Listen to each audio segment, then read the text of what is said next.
Meus amigos, mergulhemos nas palavras de Jesus registradas em Mateus 26:41, onde ele nos revela uma das lutas mais intensas e humanas que enfrentou, a batalha entre a carne e o espírito. Vamos explorar as lições dessa passagem, o que ela tem a ver com as tentações que nós enfrentamos, sejam elas grandes ou pequenas, aflições, por que nós somos tentados. Como podemos perceber a tentação e resistir a ela?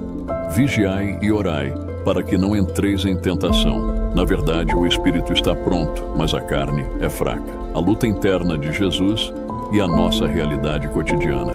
No Getsemane, Jesus, em agonia, orava ao Pai, reconhecendo a fragilidade da carne diante do peso da missão que estava prestes a enfrentar. Jesus indo orar sozinho. Essa cena não é apenas uma narrativa bíblica, é um eco da batalha constante que travamos entre nossos desejos carnais e a vontade do Espírito em nossas vidas.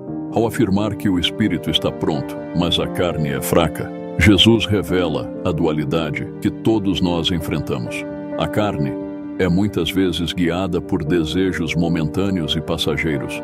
Como está presa à terra, a carne tem medo de morrer, o que contrasta com a vontade do Espírito, de se alinhar aos planos divinos e viver eternamente à luz do Onipotente. Essa dicotomia é a raiz de nossas batalhas internas.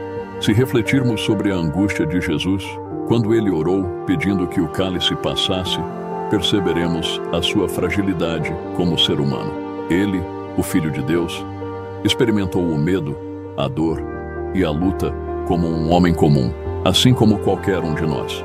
Jesus, mesmo diante de um grande plano de Deus, teve momentos de fraqueza e grande aflição na carne, mas nos deu um exemplo de como podemos buscar força na comunhão com o Pai, para que a vontade da sua carne não fosse feita, mas sim a vontade do Pai. A história de Jesus no Getsemane nos leva a pensar sobre a dificuldade que nós temos para suprimir nossas vontades e desejos e seguir os planos de Deus, assim como as promessas de fim de ano.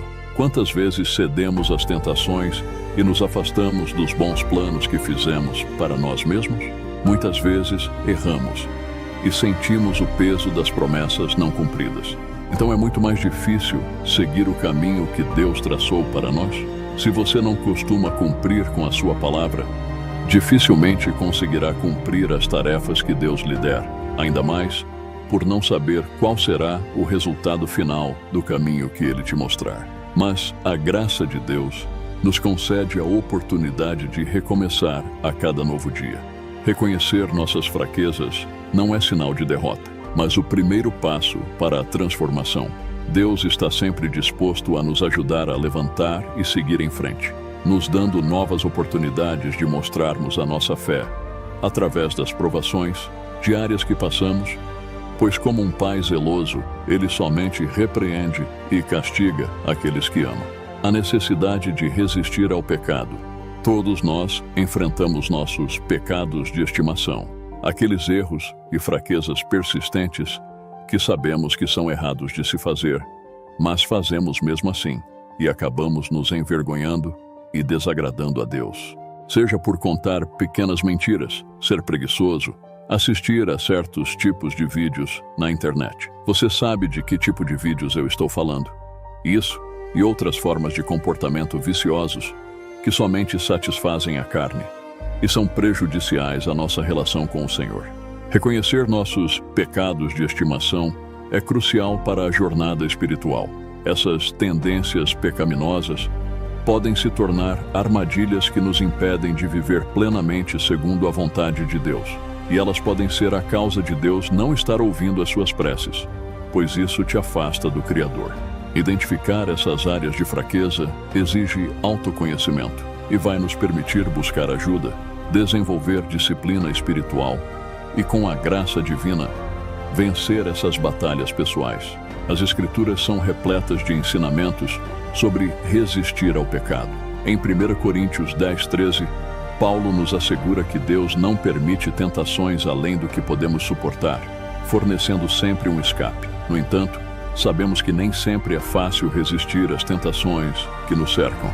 Nós temos a tendência de nos acomodarmos, fazendo coisas de que gostamos, e o desconforto, a dor ou medo da mudança que aparecem ao seguirmos pelo caminho correto, podem fazer com que muitos recusem o cálice de Deus.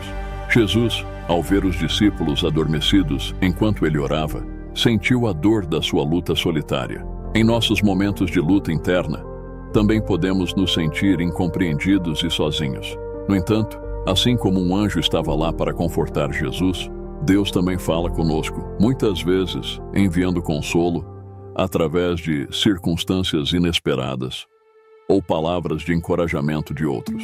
Na solidão de Jesus no Getsêmani, entendemos que ele compartilha nossa humanidade em todos os aspectos, inclusive nas lutas internas. Ele compreende as dores, as tentações e as dificuldades que enfrentamos. Lembre-se que não estamos sozinhos. Temos um mestre que intercede por nós com amor em nossos momentos mais frágeis, trazendo consolo, direção e encorajamento ao nosso espírito para sermos mais fortes que a vontade da carne. Mas lembre-se, a escolha de fazer ou não é sua, e somente você pode tomar esta decisão. Independente de qual seja, prepare-se para colher os frutos dela, que podem ser continuar no pecado, tornando-se refém dos vícios do mundo e se afastando cada vez mais de Deus, ou se aproximar do Criador, sendo testado em provações cada vez mais difíceis durante o caminho, mas sentindo a paz e a alegria da bênção do Senhor cada vez mais fortes na sua vida. Esta passagem nos convida a reconhecer nossa humanidade e buscar força divina para superar nossas fraquezas. Em nossa jornada diária, enfrentamos a tensão entre a vontade da carne e do espírito. Mas como Jesus nos mostrou, essa luta pode ser vencida. Jesus nos deixou um exemplo valioso de como resistir às tentações. Ele recorreu ao Pai através da oração. Assim como ele, podemos encontrar força nas promessas divinas registradas na Bíblia. A palavra de Deus é uma fonte inesgotável de sabedoria e poder para nos sustentar nos momentos de fraqueza.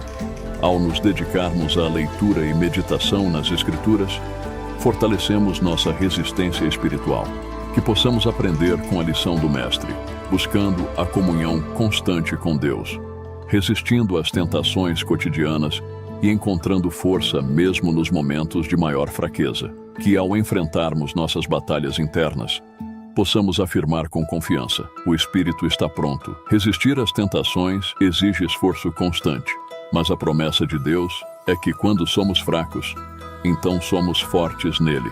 2 Coríntios 12:10. Pois a força de Cristo é mais forte quando nossa carne está fraca. Que possamos encarar nossas batalhas internas com a ajuda divina e ao alimentarmos as vontades espirituais e não as carnais, podemos superar qualquer adversidade, pois estaremos lutando com a força de Cristo, aquele que venceu o mundo e fez a vontade de Deus.